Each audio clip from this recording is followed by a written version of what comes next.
Hola chicos, ¿cómo les va? Espero que muy bien. Hoy vamos a hablar de la biodiversidad. Como les conté en la guía de aprendizaje número 1, estamos pasando de estudiar individuos a estudiar poblaciones.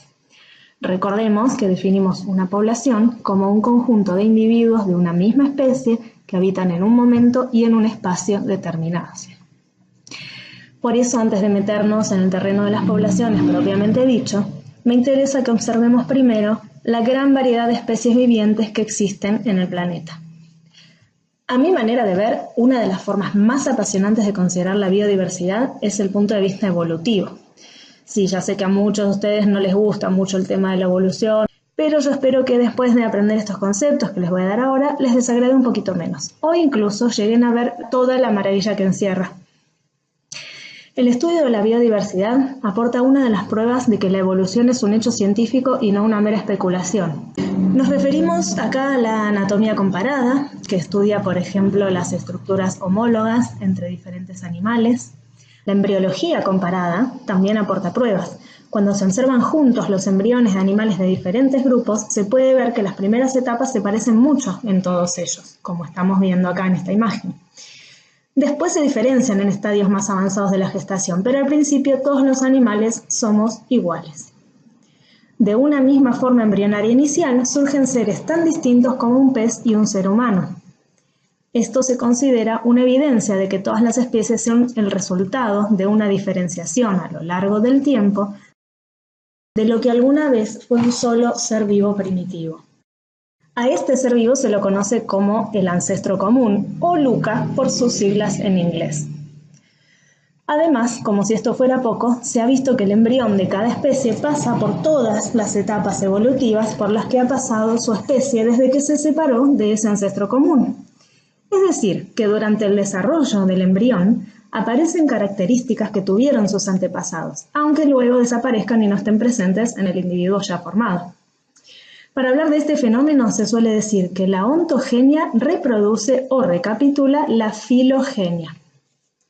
Es decir, que la formación del ser, onto, del individuo, sigue los mismos pasos que siguió la evolución para dar origen a esa especie, filogenia, que es de filo, especie.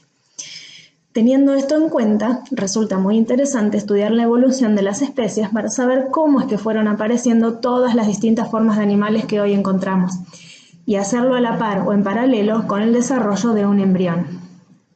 Otra cosa que debemos tener en mente cuando recordamos este camino es lo que vinimos estudiando acerca de los niveles de organización de la materia, de la vida, es decir, que las células se agrupan en los organismos cada vez con mayor complejidad. Primero forman tejidos, luego órganos, luego sistemas completos de órganos.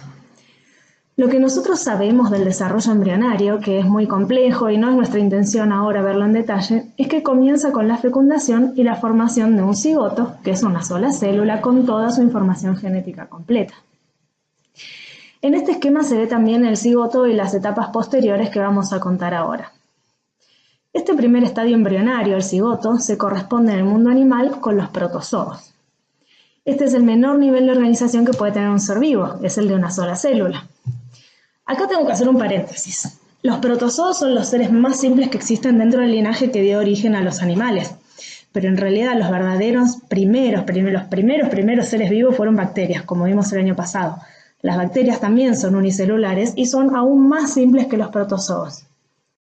Los protozoos no se clasifican dentro del reino animal porque solo tienen una célula, pero su nombre nos habla de que algún parecido con los animales tienen. Ese parecido es que su célula es una célula animal, o sea, no tiene pared celular ni cloroplasto, sí tiene colesterol en su membrana y tiene una nutrición heterótrofa. Muchos de ellos se mueven activamente y se pueden ver al microscopio, sobre todo en muestras de agua estancada. Los paramecios son de los más conocidos. Entonces vemos acá la coincidencia de que el cigoto es el primer estadio en la ontogenia, o sea, la formación del ser vivo, mientras que los organismos unicelulares son los primeros que existieron en la historia de la vida, o sea, en la filogenia. El cigoto luego se segmenta en varias divisiones mitóticas, por las que esa única célula va a dar origen a una masa de entre 32 y cientos de células. Esa masa se llama mórula, porque por supuesto parece una pequeña mora, una frutita.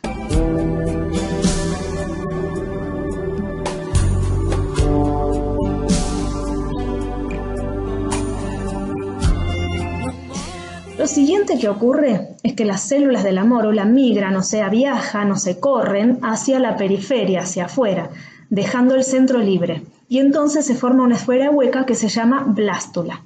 En biología, blastos se le llama siempre a las células indiferenciadas o precursoras de otras.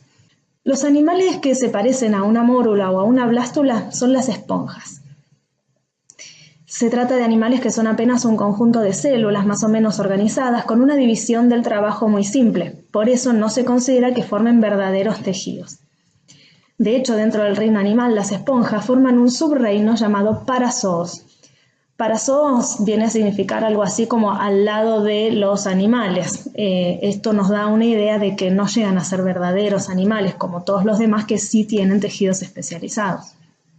Entonces hasta acá tenemos el cigoto que se divide y da origen a la mórula y la mórula que se ahueca, y en este dibujo se ve acá la parte de la mórula ahuecada como cortada, ¿no? Sacada una parte para que podamos ver el hueco de adentro, pero en realidad es una esfera completa con el hueco en el centro. Después de que se forma la blástula, una parte de su superficie empieza a hundirse, a irse para adentro. Esto en biología se llama invaginarse. Una invaginación es un hundimiento de algo hacia adentro de sí mismo. Cuando pasa esto, la estructura que queda formada se llama gástrula. Y acá, en una de esas te sonó gastro a estómago. Bueno, en realidad estás en lo cierto. En general, gastro tiene que ver con todo lo que sea tracto digestivo. Esa cavidad que se formó es lo que va a ser el tubo digestivo en el futuro animal. El plan corporal de la gástrula es 2 capas de tejido y una cavidad ciega, es decir, con una sola abertura, no 2 como nosotros que tenemos boca y ano. Esta cavidad se llama arquenteron o arquenterón. Arque viene de viejo y enterón es intestino, o sea, es el intestino primitivo. Y la abertura se llama blastoporo, o sea, un agujero indiferenciado o precursor, como los blastos. La capa de células internas se llama endodermo y la externa ectodermo. Endo de adentro, ecto de afuera. Cada una de ellas va a dar origen a diferentes órganos. Los animales que tienen un plan corporal tipo gástrula son los nidarios, que son los pólipos, los medusas y los corales. Las medusas ya las conoces. Su boca o ano, que es el mismo orificio por donde entran los alimentos y salen los desechos, está en el medio de los tentáculos. Los pólipos son parecidos a las medusas, pero están fijos al suelo, lo que se conoce como animales sésiles, y sus tentáculos están hacia arriba. Las anémonas también son pólipos. Los corales son otro tipo de pólipo, que son muy pero muy chiquititos y forman colonias, es decir, que se agrupan de a miles de ellos, y como forma de protección secretan un exoesqueleto de calcio que los une a todos. Ese exoesqueleto duro es lo que nosotros vemos a simple vista cuando vemos un coral, que parece como una piedra. Pero si lo miramos bien, lo ampliamos, lo miramos con una lupa, vemos que los pequeños agujeritos en esa especie de piedra, en cada agujerito vemos que está escondido un diminuto pólipo. Los nidarios tienen varios tejidos diferentes, pero aún no llegan a constituir órganos. Volviendo a nuestro embrión ahora, que dejamos en etapa de gástrula, los pasos que siguen ya se empiezan a diferenciar según se trate de un animal ovíparo, o sea, nacido de un huevo, o vivíparo, nacido del vientre materno, entre otras características.